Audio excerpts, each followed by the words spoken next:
De hoy vamos a ver el tema de dominio, que lo van a ver en el parcial. Es un tema importante, es uno de los puntos, así que les sugiero que practiquen ese tema. Justamente vamos a ver hoy las prácticas de dominio y sinceramente es aplicar el sentido común a la matemática. El otro tema que vamos a ver son límites. Bien, entonces les paso a escribir esta función. Un segundito. ¿Les parece a ustedes que esta función tiene una restricción? ¿Tiene un punto donde no existe esta función? Porque no el chat. Exactamente, no tiene ninguna restricción. Cubre todo el dominio. El dominio son todos los reales. Lo voy a anotar acá. Todos los reales. Otra sugerencia que de paso les hago es que sepan leer la simbología matemática que en esta materia se va a utilizar un montón, ¿sí? Y para entender bien las cuestiones matemáticas, que es exactamente lo que se está diciendo, les sugiero que aprendan. Yo después les voy a pasar un archivo donde se usa, donde están todas las simbologías con sus respectivas definiciones. Bien, ahora sí, este es el punto B. ¿A ustedes les parece que tiene restricciones? Bueno, sí, las tiene. Pero vamos a empezar a analizarla. ¿Cuál es la primera restricción que ven acá? ¿Cuál es el problema? Bueno, lo que les decía del sentido común, miren. Yo no puedo tener la raíz de un número negativo. Mira, les voy a hacer la raíz de 4, de menos 4, perdón. ¿Ven? Esto existe en el campo de los complejos. Por el momento vamos a usar los números reales. Así que esta no tiene solución en caso de ser negativa. Por lo tanto, la condición que nos pide acá es que lo que está dentro de la raíz sea positivo. ¿Está bien? Y para eso vamos a empezar a analizarlo, vamos a empezar a despejar y nos vamos a dar cuenta que 9 debe ser mayor a x cuadrado más y cuadrado. Perfecto, entonces ya encontramos matemáticamente lo que quiere decir esto. Ahora tenemos que más o menos plantear la gráfica. Voy a abrir la aplicación para demostrarlo. Esto sería una cosa así.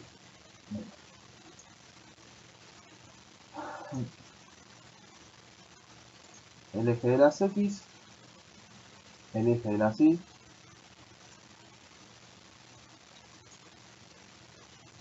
Y bueno, esto, como se podrán dar cuenta, es una circunferencia. ¿Sí? ¿De qué radio? Primero vamos a plantear la circunferencia. Ahora vemos el radio. ¿Sí? Este sería el dibujo, no el dominio. El dibujo de lo que sería la gráfica. ¿Está bien? Perfecto. Ahora, ¿qué radio es? Radio raíz de 9, o sea, 3. ¿Sí? Lo voy a escribir. Radio 3. ¿Está bien? Perfecto. Ahora, lo que habría que descubrir es si pinto la parte de adentro o la parte de afuera.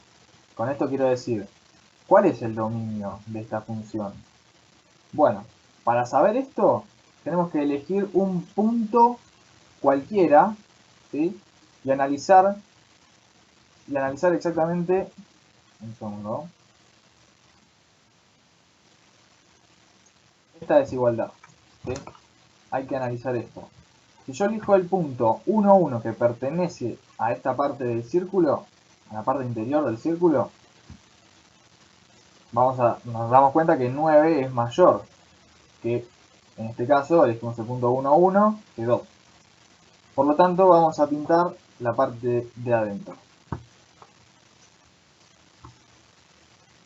Bien, un segundo.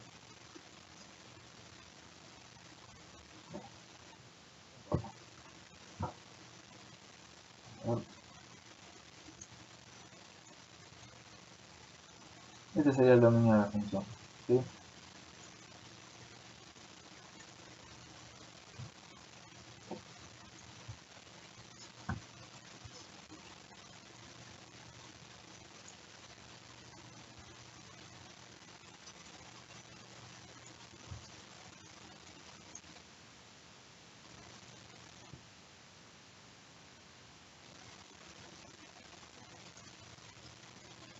Ahí está.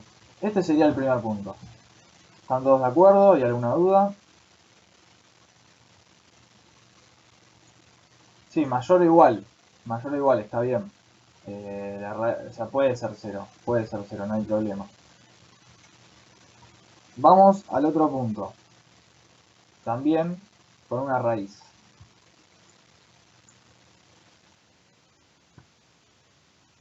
Este es el punto C. No recuerdo el número del ejercicio, creo que era el 7. Si no me equivoco es el 7 de la guía 1.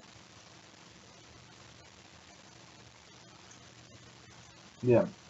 Acá, misma lógica. Primero, habría que ver que 1 sea más grande que todo lo anterior. ¿Sí? Pasamos el menos 1 para el otro lado, nos queda 1 positivo. A ver. Así es como nos quedaría. Esto ya no es una circunferencia. Miren, les voy a borrar esto.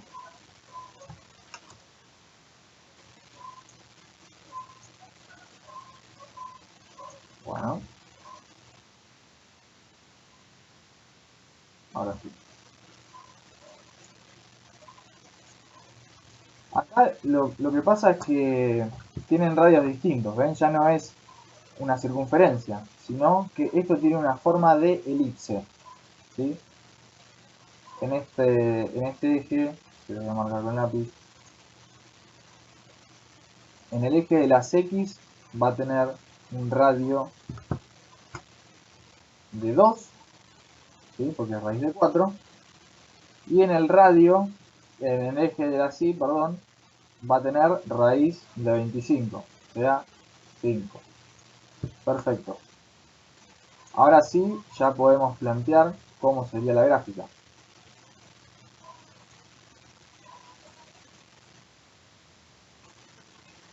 Sería algo de este estilo.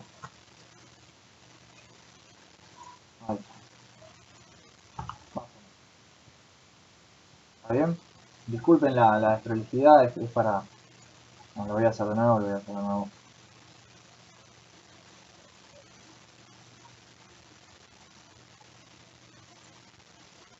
Ahora sí. Algo de este estilo sería. Y ahora, como planteamos anteriormente, habría que ver si es esta parte la que pertenece o la parte de afuera. Para esto, misma lógica. Voy a utilizar un punto cualquiera, al azar, y a ver si pinto lo de afuera o lo de adentro. Bueno, en este caso, arbitrariamente, yo voy a elegir el punto 5, 5, y si acá reemplazo, en la X reemplazo por un 5 y en la Y reemplazo por un 5, me va a dar que es mayor a 1.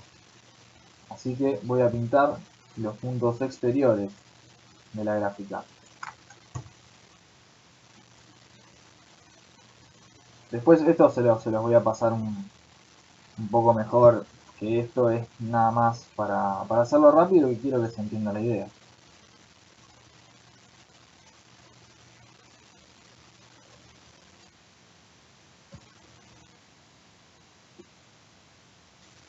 Un segundito. ¿Hasta ahora bien? ¿Alguna duda o comentario?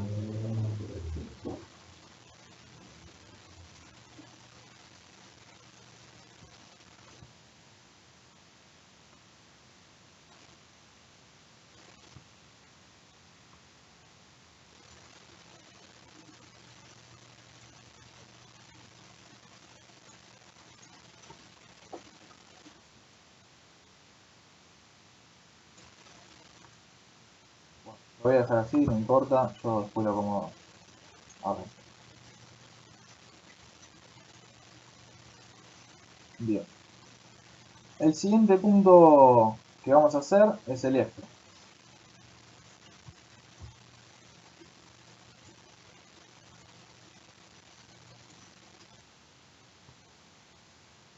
¿Ven? 1 sobre el logaritmo natural de x más y menos 5. Acá lo mismo que antes, el problema que tenemos, no solo tenemos una restricción, que es, obviamente, el denominador no puede ser 0, ¿sí? No solo tenemos esa restricción, sino que además el argumento del logaritmo debe ser estrictamente mayor a 0. No puede ser 0, perdón. Puede ser 0. Miren. Logaritmo natural.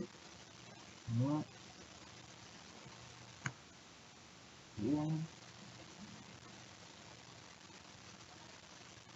No me termino de acostumbrar al teclado QWERTY. A lo que no es QWERTY. Logaritmo natural de 0 nos da algo. Pero si le ponemos un argumento negativo, acá, menos 9, ¿ves? Ya nos pide entrar en el campo de los complejos. Así que, como no vamos a trabajar en el campo de los complejos, el argumento del logaritmo debe ser 0 o mayor a 0. ¿Estamos? Lo mismo con el denominador. No puede ser 0. No, miren, un segundo. Un segundo, me estoy dando cuenta de un pequeño error que tuve. El argumento del logaritmo estrictamente no puede ser 0. ¿Sí? No puede ser 0. Disculpen esa confusión.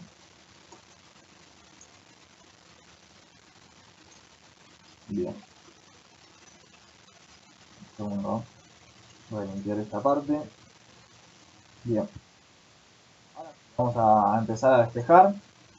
Ya sabemos las restricciones. Entonces, en primer lugar, planteamos que debe ser estrictamente mayor a 0.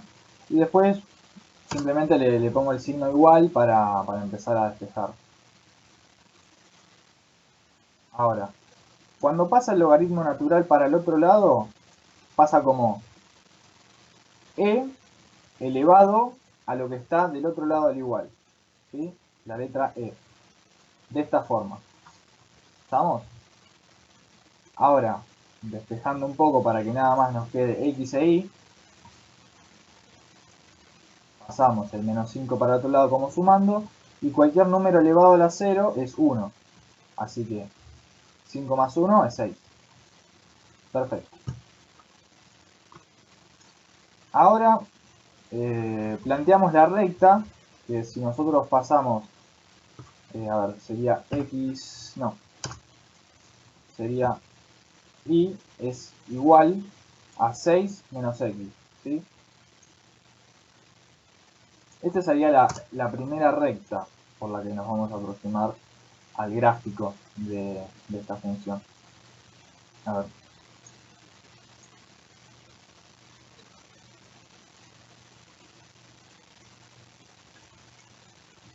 Perfecto. Como acá encontramos, la ordenada al origen es 6 y la pendiente es menos 1. ¿Sí? Con esto me refiero por ordenada. Voy a marcarlo.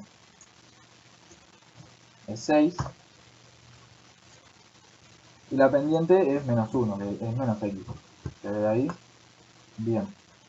Ahora, yo lo que había marcado antes. Esta línea no está incluyendo a... Perdón, esta restricción no está incluyendo a la línea. Eso quiero decir. Por lo que va a ser línea punteada. ¿Sí?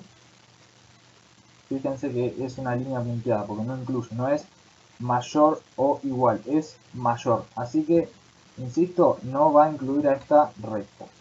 Bien, eso es lo primero. ¿Sí? Lo segundo que habíamos dicho, el segundo, lo segundo, que el argumento del logaritmo debe ser estrictamente mayor a 0. ¿Sí? Estrictamente mayor a 0. Entonces, voy a plantear la igualdad para empezar a operar. Luego, bueno,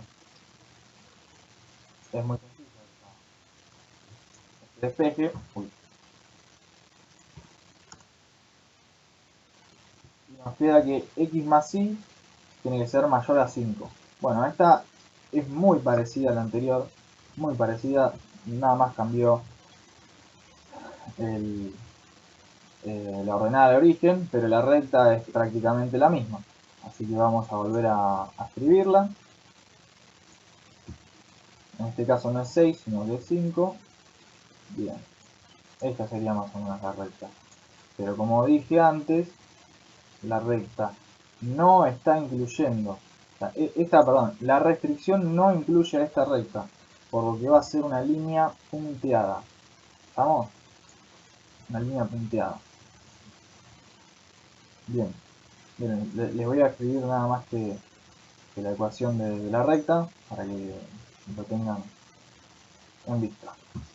Perfecto. Ahora habría que elegir un punto al azar y fijarnos si pertenece a esta parte o a esta parte. Bueno, yo voy a elegir un punto cualquiera, voy a elegir este y nos va a dar de que el dominio es toda esta parte, ¿sí? Todo lo que está acá afuera. ¿Está bien?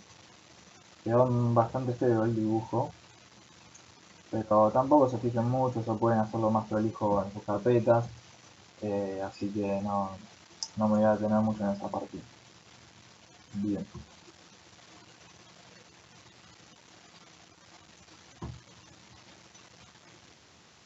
Este sería el gráfico aproximado.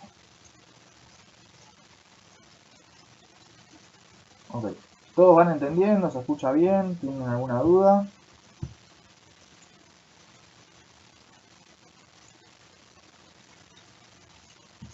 Asumo que no, así que voy a seguir. Bien, quiero que miren este caso en particular. A ver, perfecto. En particular. ¿Ven?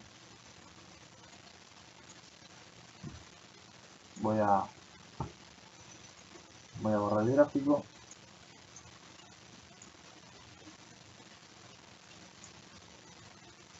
Bueno.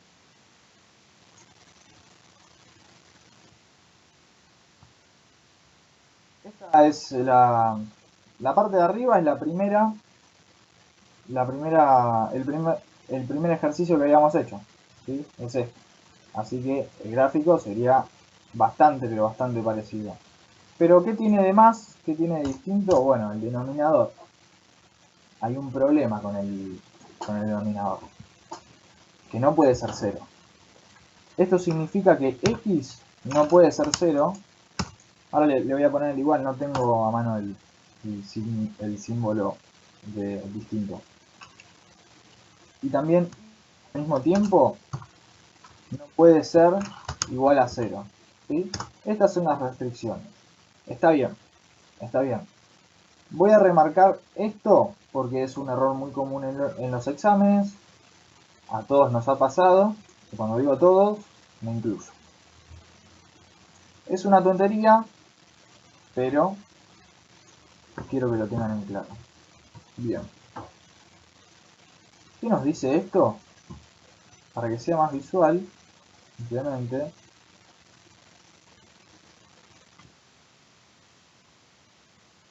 ¿ven? Distinto de 0 y distinto de 0. Perfecto. Ahora, ¿esto qué nos está indicando? Primero, Eh, quiero que todos estemos de acuerdo en que no va a entrar el punto 00. ¿Sí? Todos de acuerdo con eso. Esto no va a estar incluido. Pero, ¿qué más no va a estar incluido? ¿Saben? ¿Tienen alguna idea? Sí, estas clases las vamos a subir a YouTube, no se hagan problema. A ver, lo que no va a entrar, más allá de este punto, es el eje X. Ven que X no puede ser 0. El eje X no va a entrar en este dominio. Y tampoco el eje Y. ¿Sí? Este sería el gráfico. Bueno, como ya teníamos lo anterior más o menos escrito, este terminaría siendo el dominio de la función. Todo pintado acá adentro, ¿no? Pero insisto en que ya no van a entrar los ejes X ni Y. ¿Sí? Se los voy a dejar en foto.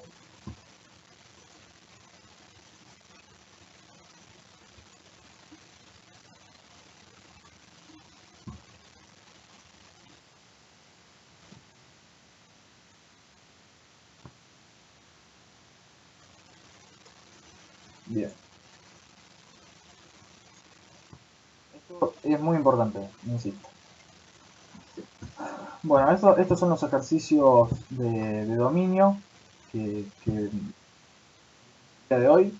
¿Tienen alguna duda?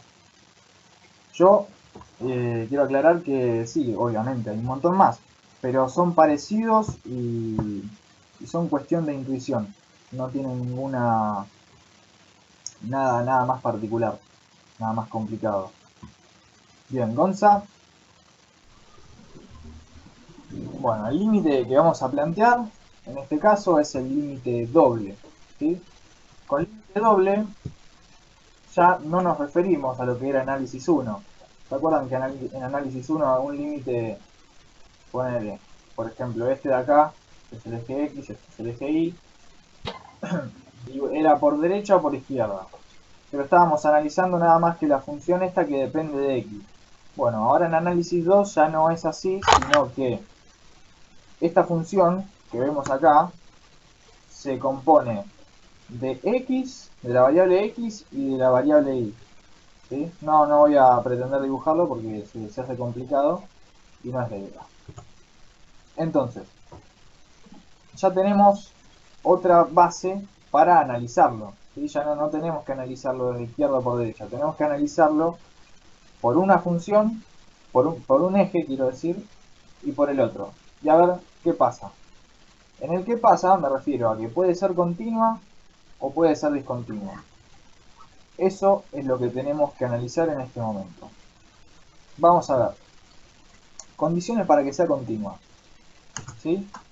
El límite, tal como está, si nosotros ahora, de acá, reemplazamos por 0, ¿sí? Y nos da 0, listo, ya está. Existe, perdón, ya está, no. Habría que seguir analizando. Ese sería lo ideal. A ver, en caso de que no se pueda hacer, este sí se puede hacer. Este sí se puede hacer.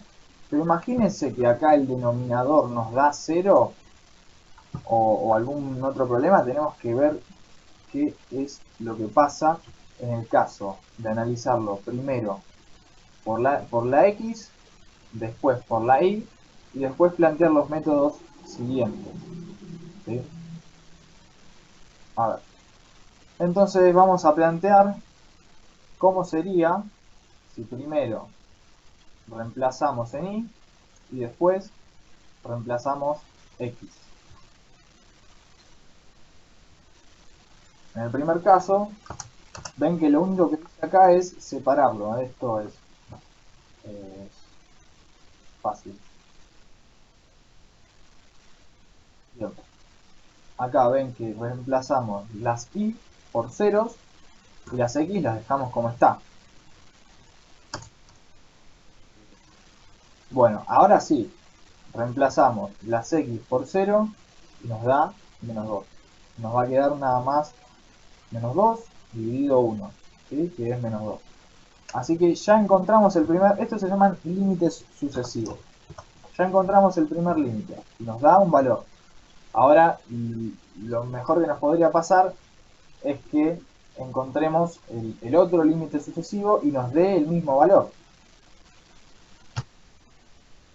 Ese es el primer límite, ¿sí? Planteamos el segundo y a ver, ¿qué pasa? Bueno, haciendo lo mismo, pero al revés, y acá tuve un problema bueno, tuve un problema con el tema de la anotación, pero no importa, es lo mismo que lo que hice acá, pero al revés, ¿sí? Lo que nos quedaría, no sé qué me pasó, pero si reemplazamos las x y en lugar de ellas ponemos un 0, nos va a quedar nada más que esta expresión, ¿sí? Porque este se cancela, este también y este también. El denominador no es 0, todo se puede resolver. Ahora sí, reemplazamos la y por el valor 0 y nos queda nada más que menos 2 dividido 1, que es menos 2. ¿Está bien? Bien. Ahora nos queda analizar el límite radial. ¿Qué es el límite radial? Miren, es x tendiendo a 0, ¿sí? Y va a tender a m de x.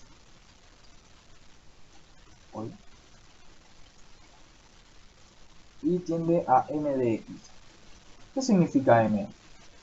M en este caso está significando un parámetro que representa infinitas rectas, ¿sí? No importa exactamente, ya no es que analizamos tendiendo a 3x, ¿ves? Si nosotros analizamos tendiendo a 3x, lo único que estamos haciendo es analizando el límite, en tal caso que la pendiente que pase por acá sea 3, ¿sí? No, m representa a absolutamente todas las posibilidades.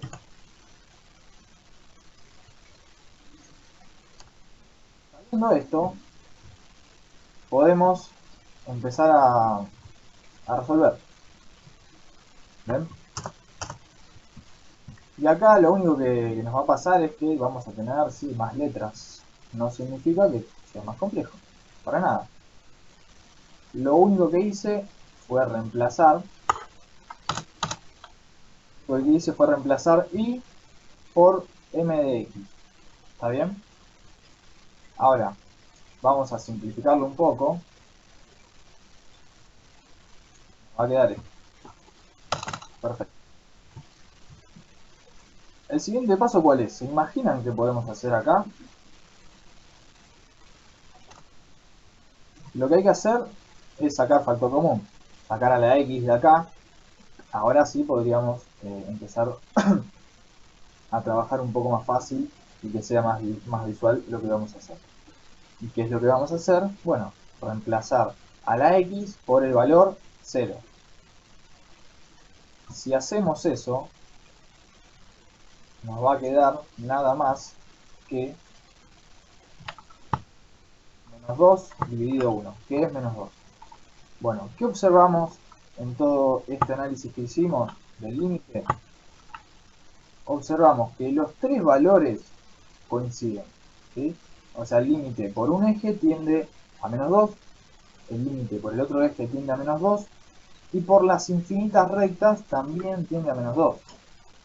Ahora acá miren, escuchen con atención.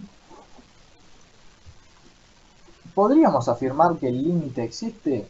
Ya hicimos tres formas distintas de ver el valor del límite. ¿Eso significa que existe el límite? Bueno, no lo sabemos. No lo sabemos. Así que respuesta del parcial, ¿qué van a escribir exactamente? Habiendo analizado los tres límites, no podemos asegurar la existencia del mismo.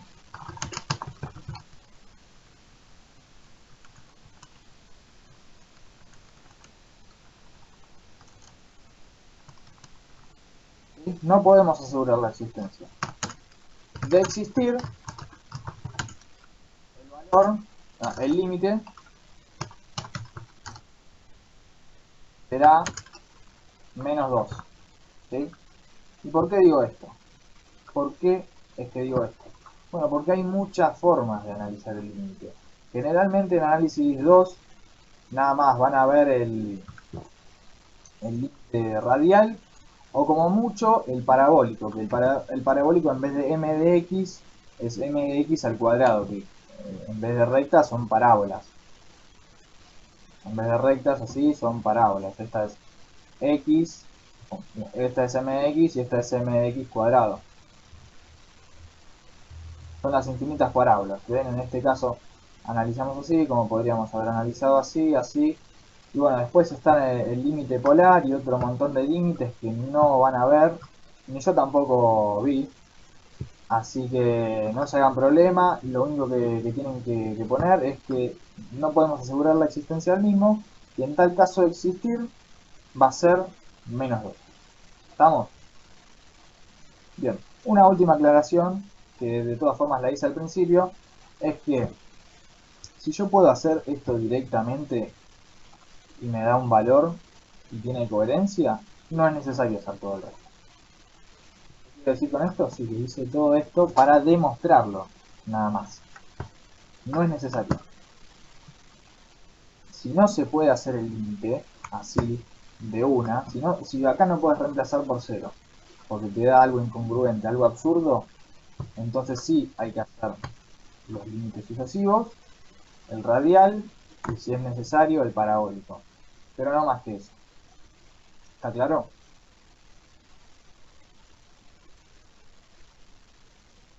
Bueno, entonces para cerrar la clase de hoy, a ver, si da diferentes valores, no es continuo. No es continuo directamente. O sea, no hay límite.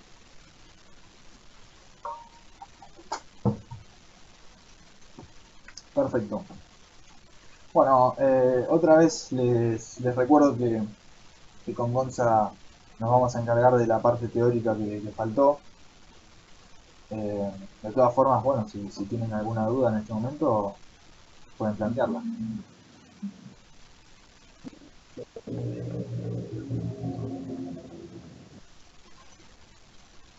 Sí, vamos a estar subiendo, bueno, vamos a terminar la clase, digamos, a terminar el contenido y lo vamos a estar subiendo a YouTube, al canal de Variable Independiente, que después se los voy a pasar igualmente. Y seguramente también lo subamos al Drive estudiantil, que ahí está todo el material con el que trabajamos. Bueno, lo que vamos a ver ahora es un poco de límites, ¿sí? Cómo se calculan. Y los límites nos van a ayudar a después poder analizar la continuidad de una función.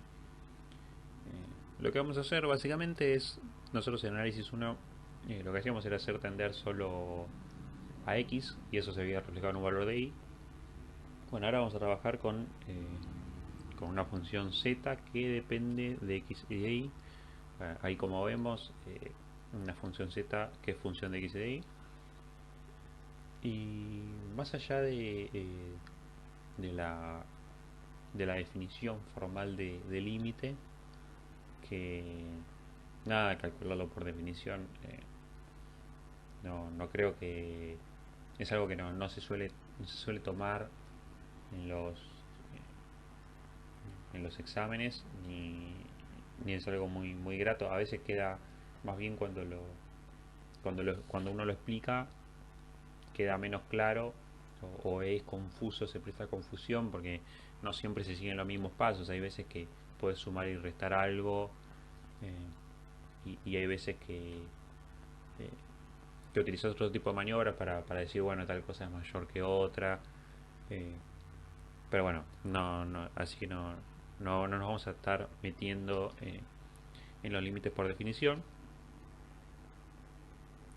Bueno, el límite se llama doble simultáneo porque nos acercamos al punto P sub 0, que sería el punto X sub 0 y sub 0, eh, por X e Y independientemente, ¿sí?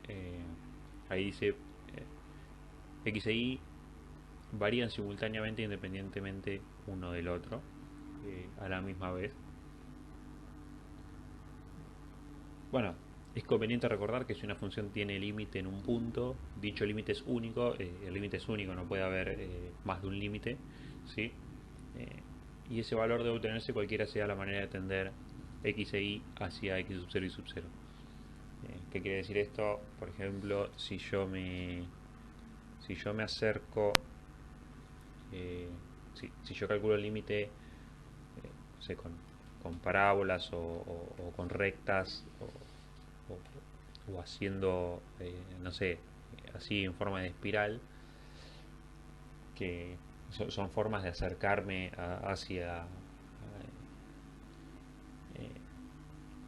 hacia mi P sub 0. Todos los límites tienen que darme igual, ¿sí? No puedo tener un límite una función y un límite que me valga 5 y que me valga 7 también. No, eso no existe. El límite debe ser único. O sea que si al tender al punto de dos maneras distintas obtenemos valores distintos para la función, significa que esta carece de límite doble, entonces decimos que no existe el límite. ¿Sí? Se tiene que cumplir siempre la unicidad del límite. Bueno, la primera forma que tenemos de acercarnos es el límite radial, ¿sí? Que nos vamos a sacar a través de rectas, como había mostrado antes en el ejemplito. ¿Qué vamos a hacer? Ahí lo vamos a redefinir como m por x menos x sub 0 más y sub 0. Alguna especie de y igual m por x más b, pero readecuada. O también podemos redefinir a x, ¿sí? Lo hacemos x, lo igualamos a m por y menos y sub 0 más x sub 0. Bueno, nos quedaría así el límite que tenemos ahí abajo, con x teniendo, si es que estamos evaluando en el origen, ¿no? Con x tendiendo a 0 e y igualado a m por x. ¿Por qué m por x? Porque si x tiende a 0, o sea, si yo me estoy acercando al origen, y sub 0 va a ser 0 porque y tiende a y sub 0, entonces reemplazando en la ecuación de arriba me quedaría y igual m por x menos 0 más 0, y eso se simplifica en m por x. Así que nos acercamos por infinitas rectas hacia el punto x sub 0 y sub 0. Bueno, otra vez el límite es único por definición, por lo que mi límite no puede depender de m. Bueno, esto lo vamos a ver ahora en el ejemplo.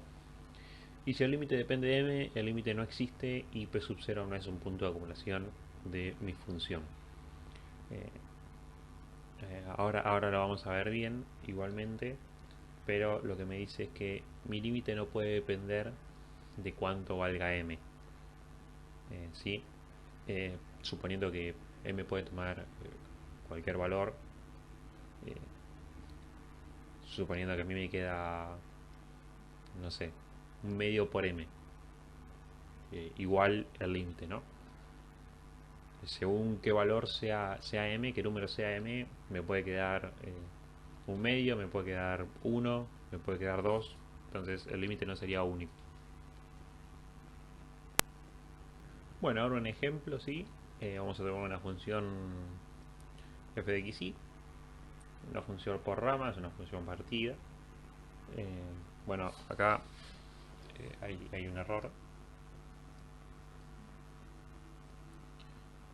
Esto de acá es un igual, ¿sí? Sería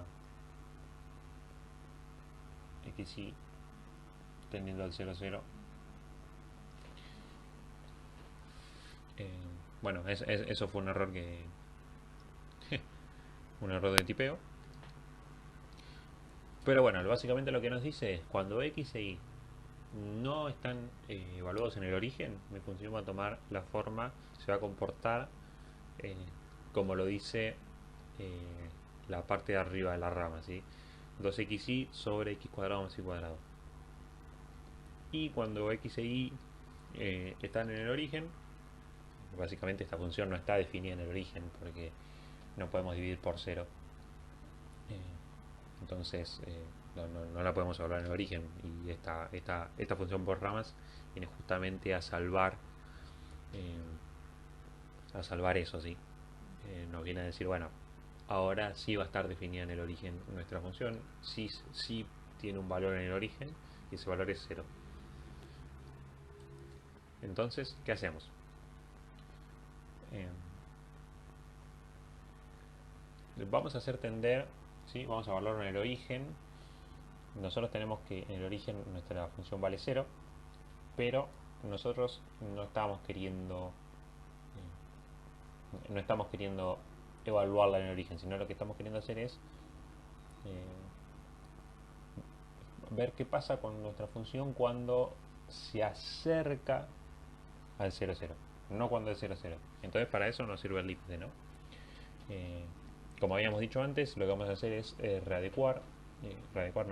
redefinir y como m por x menos x sub 0 más y sub 0, pero como estamos en el origen, nos quedaría y igual m por x menos 0 más 0, y todo eso nos quedaría y igual m por x.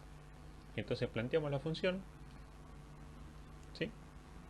Eh, lo primero que vamos a hacer es reemplazar donde dice y, reemplazamos por mx, m por x, y ahora eh, podemos distribuir, ¿sí? Nos quedaría 2x cuadrado por m arriba en el numerador, y en el denominador sacamos factor común de x cuadrado, y nos queda x cuadrado por 1 más m cuadrado. Distribuimos eh, el cuadrado del mx y después sacamos factor común. Bueno, cancelando los x cuadrados, ¿no? Podemos hacerlo sin ningún tipo de problema.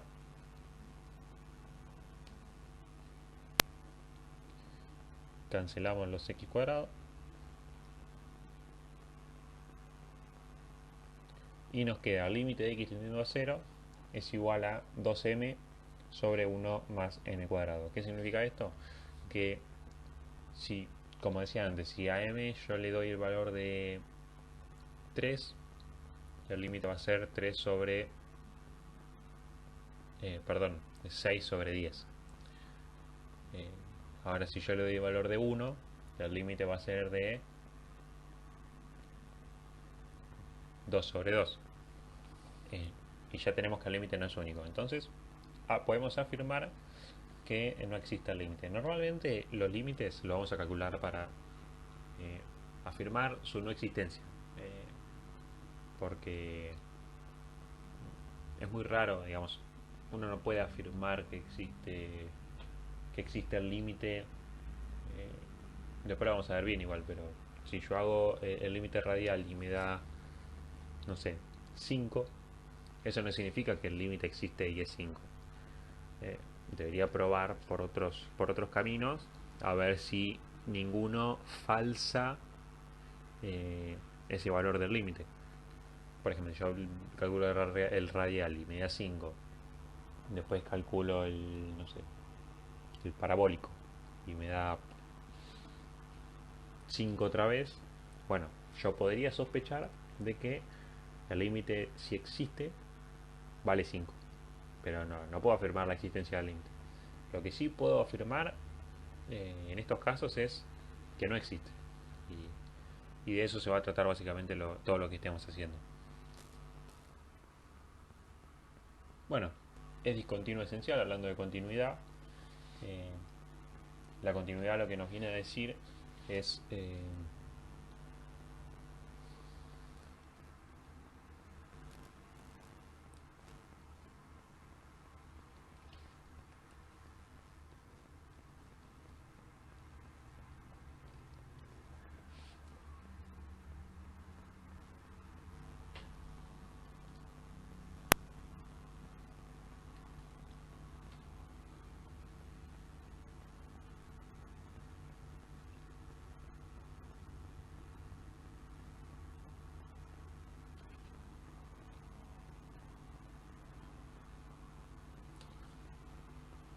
Bueno, siguiendo con el límite parabólico, sí, el límite parabólico es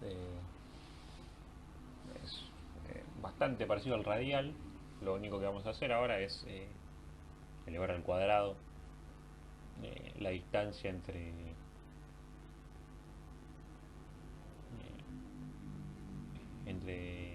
i e i sub 0 o x o x y x sub 0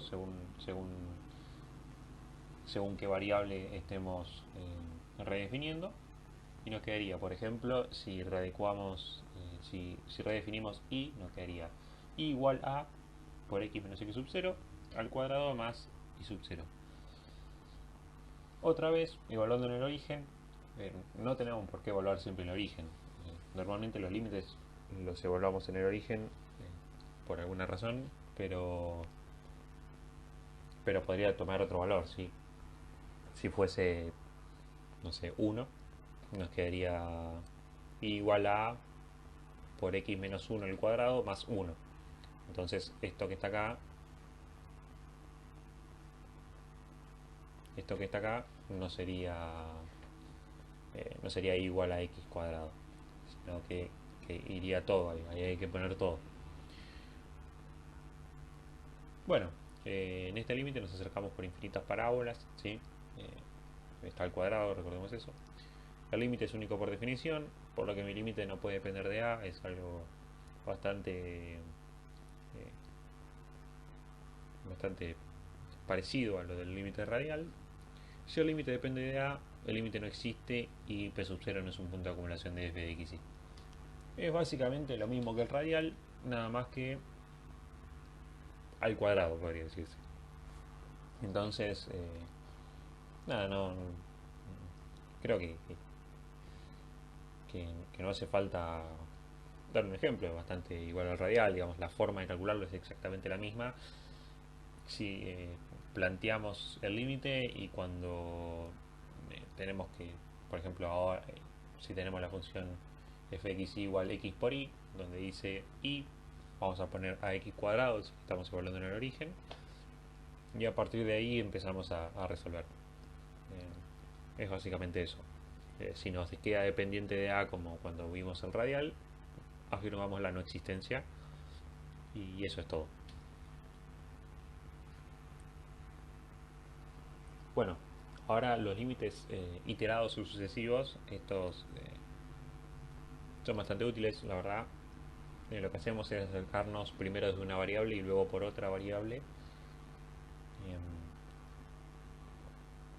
Por ejemplo, primero tenemos una cierta función, ¿no? F de x.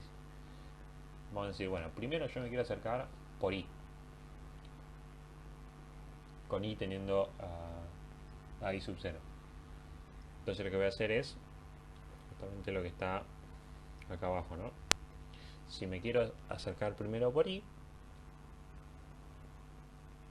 el límite de x teniendo x sub 0 lo dejo afuera, ¿sí? Y primero calculo el límite teniendo a i sub 0. Una vez que lo calculo, después sí, digamos, esto da un igual, ¿no? Y después sí vengo a calcularlo acá. Ahora lo vamos a ver bien igual.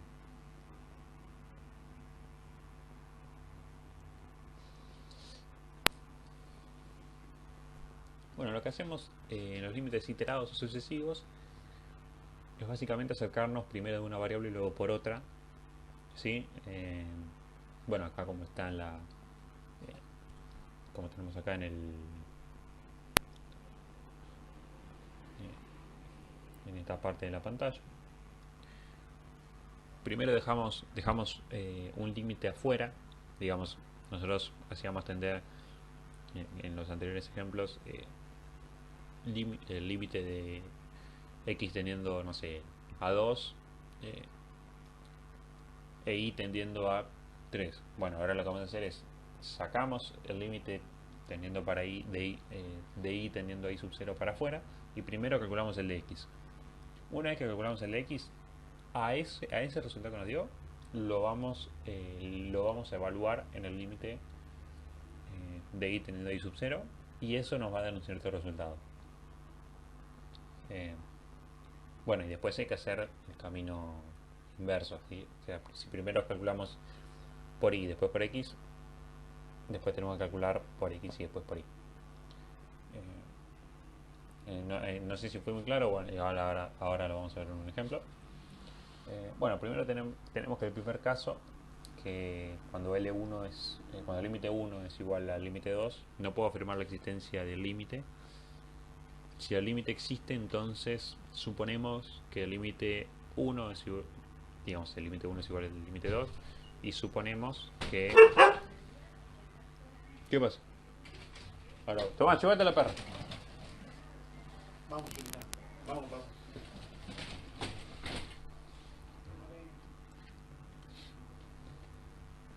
El primer caso que tenemos es que el límite 1 es igual al límite 2.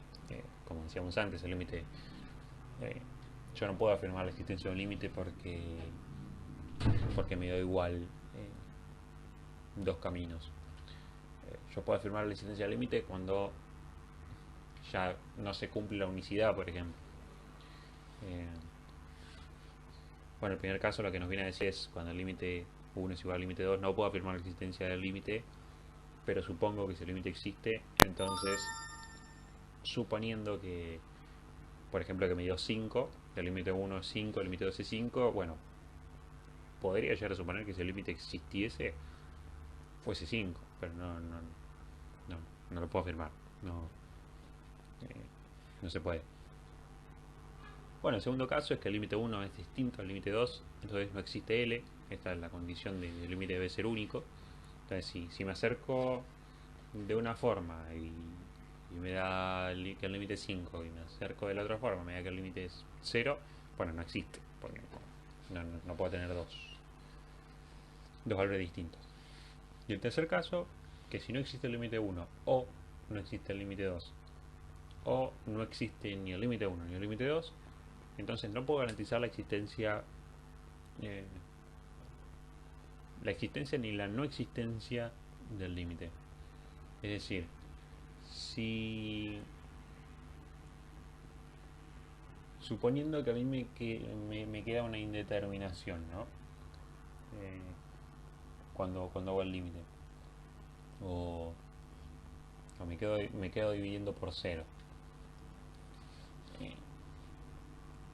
digamos, me queda en el primer límite me queda que tengo que dividir por 0, o sea que no puedo, o sea que no existe. Y en el segundo límite me queda también que tengo que dividir por 0, o sea que no existe. O en el primer límite me quedo que tengo que dividir por 0 y en el segundo límite me quedó, no sé, 5. No puedo garantizar porque hay uno de los límites que no existe. Entonces yo no puedo decir que existe ni tampoco que no existe. Me tengo que explicar por otro camino. Ahora vamos a ver un ejemplo.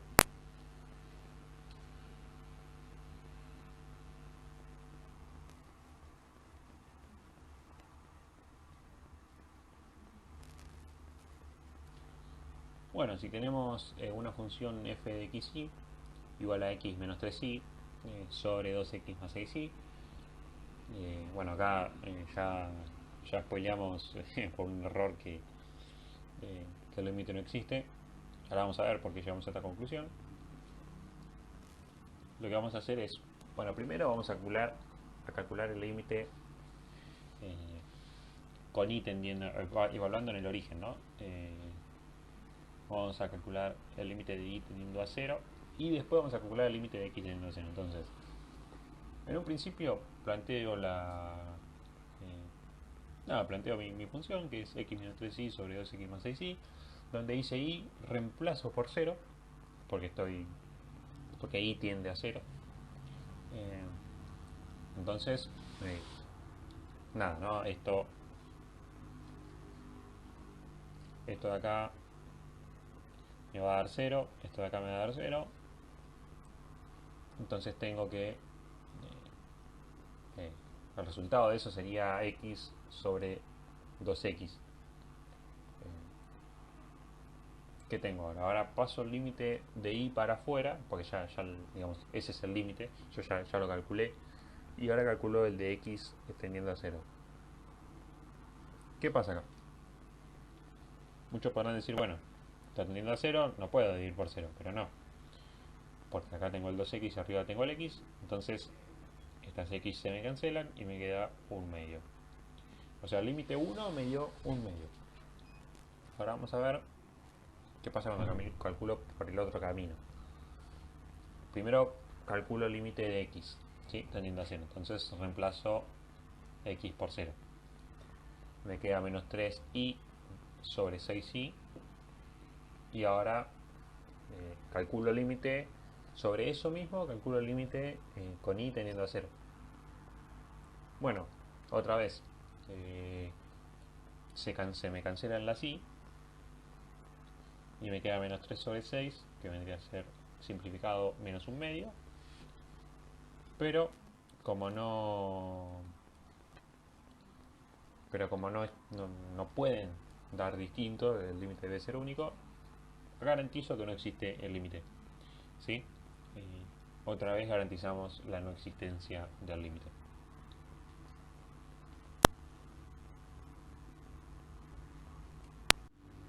Bueno, por último tenemos 3, 2, 1, ya. Bueno, tenemos también el infinitésimo por acotada, que si bien no es algo que se puede aplicar a todos los límites, tenemos que en el límite de que tienen cierta estructura, en funciones que tienen cierta estructura, sí lo vamos a poder aplicar para garantizar la existencia del límite y decir que vale 0. También se le llama 0 por acotada, ¿no?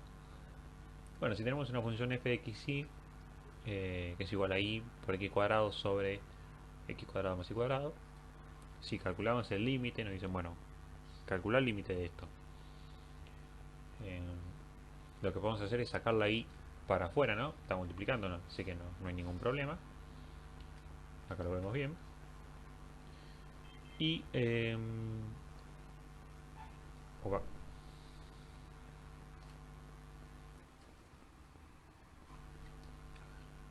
entonces nos quedaría y por x cuadrado sobre x cuadrado más y cuadrado, eso en el paréntesis, podemos afirmar que es igual a 0. ¿Cómo hacemos para afirmar que es igual a 0? Bueno, lo que vamos a hacer es, digamos, como y x tienden a 0, uno no los puede hacer tender al mismo tiempo, porque no se puede dividir por 0. Pero teniendo en cuenta que y es igual a 0, podemos decir, en realidad, perdón, y no es igual a 0, y tiende a 0, por eso es infinitésimo. Teniendo en cuenta que y es casi cercano a 0, nosotros si podríamos asegurar de que esta función es acotada, es decir, no importa el valor que tome en x cuadrado, x e y, esa función se va a mantener siempre dentro de un rango de valores. Por ejemplo, no sé, entre menos 1 y 1. No es el caso, pero entre menos 1 y 1, por ejemplo. Nosotros podemos afirmar que 0, o algo muy cercano a 0, por algo que está siempre entre menos 1 y 1, va a ser 0, ¿no? Bueno, algo así vamos a hacer. Y entonces, lo que hacemos es esto. Primero, sabemos que x cuadrado es igual a x cuadrado, ¿no? Eso está más que a la vista. Y también sabemos que x cuadrado es menor o igual que x cuadrado más y cuadrado, ¿no? Digamos, si y tomara un valor 0, se sigue cumpliendo la igualdad, x cuadrado va a seguir siendo menor o igual que x cuadrado, y si y, supongamos que y vale 1, o menos 1, por poner un ejemplo negativo, va a seguir siendo igual, ¿no? X cuadrado, la parte izquierda va a seguir siendo menor a la parte derecha del igual o mayor. O va a seguir siendo menor a la parte derecha, ¿no? Bueno, una vez que tenemos esto, podemos decir, bueno, también vamos a afirmar esto, ¿no? Que, que x es mayor o igual a 0. Entonces, sabemos que esto se cumple. Si dividimos ahora todos los términos por 0,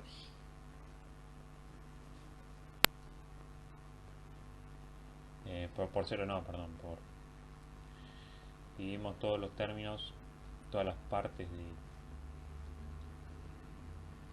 de esto por x cuadrado más y cuadrado. Fíjense que no estoy haciendo nada extraño, digamos, lo que agrego se lo estoy sumando a todas las partes, tanto a la parte izquierda como a la parte derecha del igual. No es que estoy incumpliendo la desigualdad. Y bueno, 0 sobre x cuadrado más y cuadrado va a seguir siendo 0. Entonces no hice nada, digamos,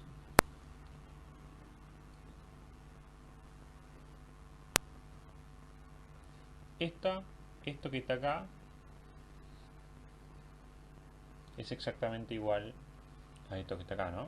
Digamos, ambos están divididos por lo mismo, así que daría igual sacárselo.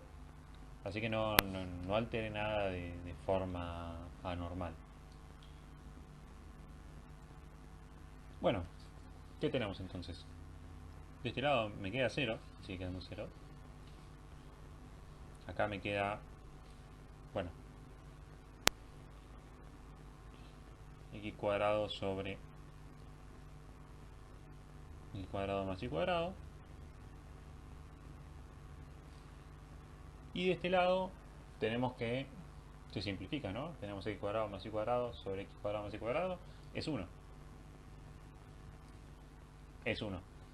Y teniendo en cuenta que ni x ni y pueden valer 0, porque no podríamos dividir por 0,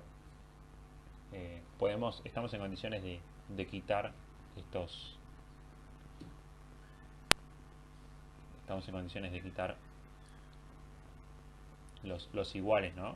De acá, y garantizar que nuestra función va a ser estrictamente mayor a 0 y estrictamente menor a 1, porque ninguno de los dos, ni x ni y, pueden valer 0.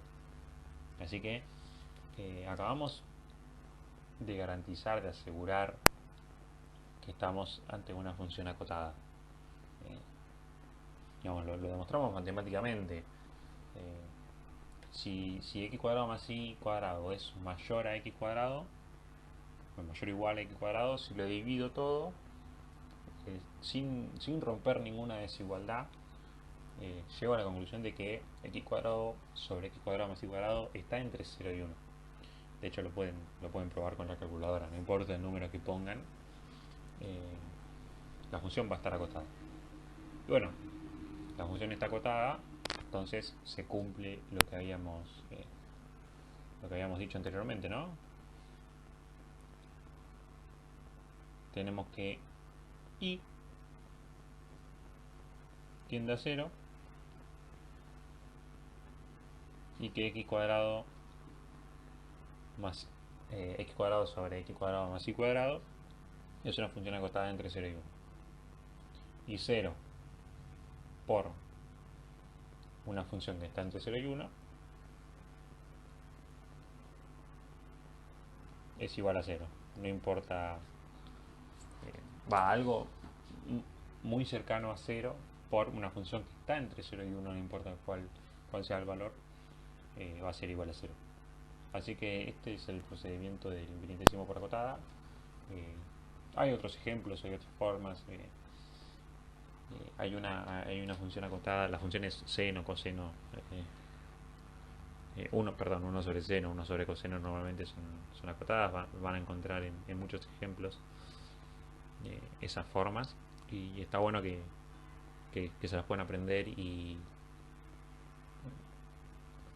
le den mucha atención, porque es algo que se les suele tomar como bueno, demostrarme que tenés herramientas para defenderte ante este tipo de problemáticas.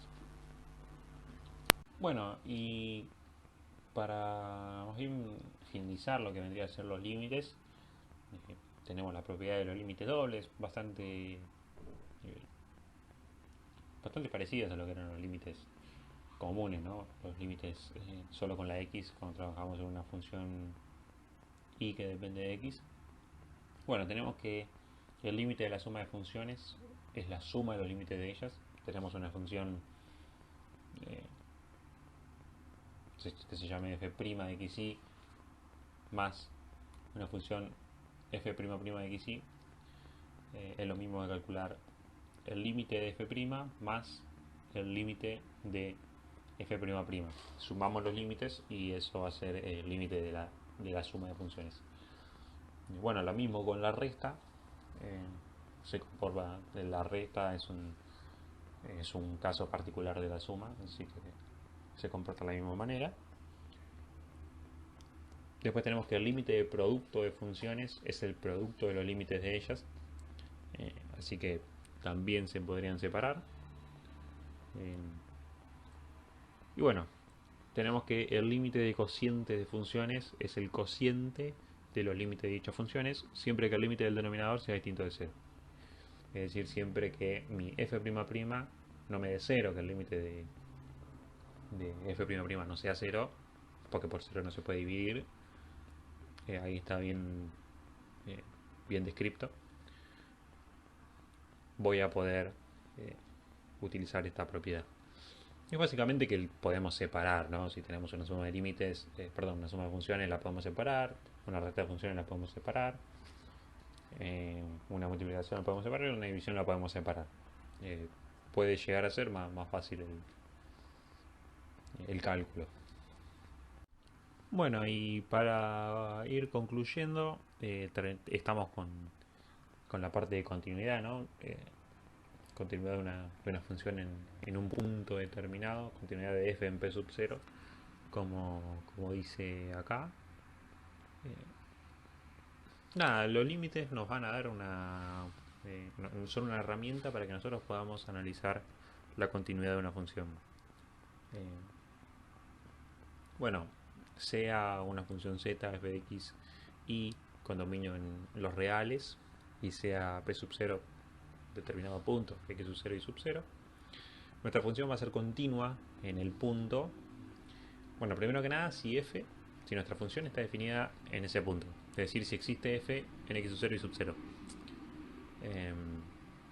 Digamos, si yo tengo la función x sobre y, no está definida en el punto. Perdón, no está definida en el origen, por ejemplo, porque no se puede dividir por 0. Tampoco está definida en el 1,0 o en el 2,0 o en el 5,0, porque me anula el denominador que hice a 0. Así que esa función a priori no estaría definida en p sub 0. Eso es un ejemplo. Bueno, segundo requisito para que sea continua, que el límite de mi función con xy teniendo x sub 0 y sub 0 exista, ¿no? Tiene que existir el límite. Y tercero, que el límite sea igual a la función evaluada en el punto. Es decir, supónganse, yo tengo no sé, xy tendiendo al punto 3,3 de mi función, que es x por y.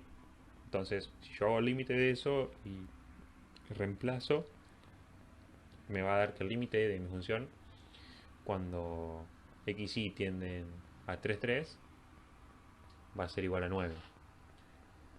Y si evalúo directamente en mi función en los puntos x sub 0 y sub 0, voy a tener que también va a ser igual a 9.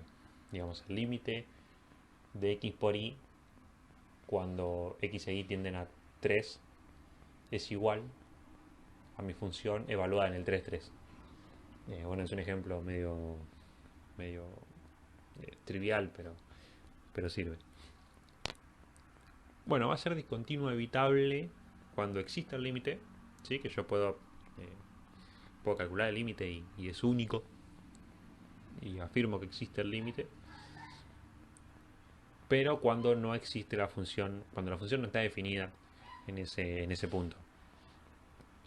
Es decir, em, por ejemplo, en el ejemplo que habíamos visto de infinitésimo por acotada, el límite existía, lo podíamos ver, era cero, pero la función no está definida en el 0, 0, no está definida en el origen. Entonces ese es un ejemplo de discontinuidad evitable. Yo puedo calcular el límite, lo calculé por cero, por infinitésimo por acotada, y pude demostrar matemáticamente que es cero, pero no existe, eh, no está definida la función en el origen. Así que ese sería un ejemplo de discontinuidad evitable. Y va a ser discontinuidad esencial cuando exista eh, mi función en el p sub 0, pero no exista el límite. Es decir, la función puede evaluarse en un punto de x sub 0 y sub 0, pero cuando voy a calcular el límite no puedo calcularlo. Bueno, vamos a... ahí ya se había visto un poco, pero vamos a ver cómo...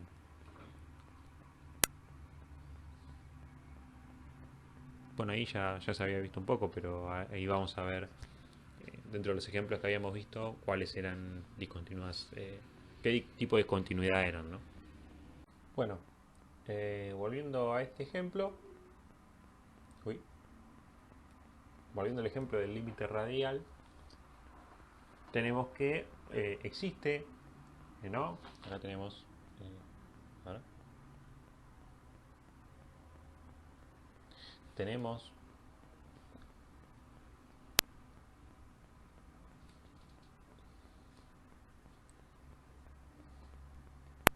bueno, volviendo al ejemplo del límite radial, ¿no? Acá tenemos, bueno, recordemos que esto era un igual, no es el desigual, es el de arriba, el de abajo tenía que ser un igual. Tengo que si mi función es distinta, los valores de x e y son distintos de 0 a 0, mi función se va a comportar de esta forma. Y cuando mis valores de x e y estén en el origen, es decir, estén en el 0, 0, mi función va a tomar este valor, se va a comportar de la forma 0, o sea, va a valer 0. Eh, por lo que las funciones de un rama normalmente vienen a salvar eh, esta, esta inexistencia o falta de existencia de la función en un determinado punto. Pero bueno, ¿no? Después tenemos, como bien marcamos, que, que no existe el límite. Entonces, si no existe el límite, pero existe una función, pero existe la función en el punto, puede ser evaluada en el punto, es discontinua esencial. ¿Por qué? Porque no existe el límite. No hay forma de salvar esa discontinuidad.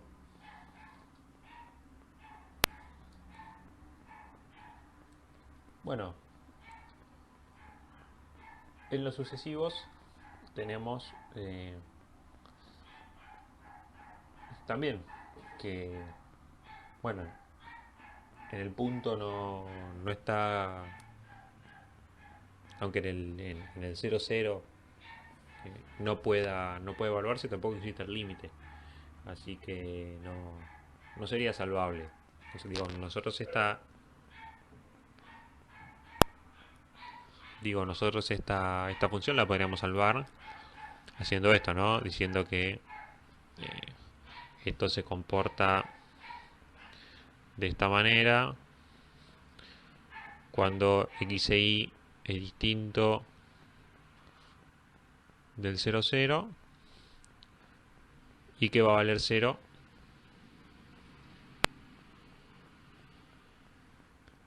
cuando x e y sea igual a 0, 0, ¿no?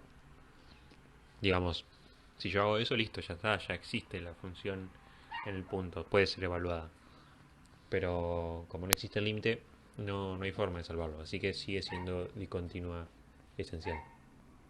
Y bueno, en el caso del infinitésimo por acotada tenemos una discontinuidad evitable, como ya lo había dicho, porque existe el límite en el punto, pero y es cero, ya lo demostramos, eh, pero no la función no está evaluada, no puede ser evaluada en mi p sub 0 que vendría a ser el origen, así que no sería también, bueno, en este caso sería discontinua evitable.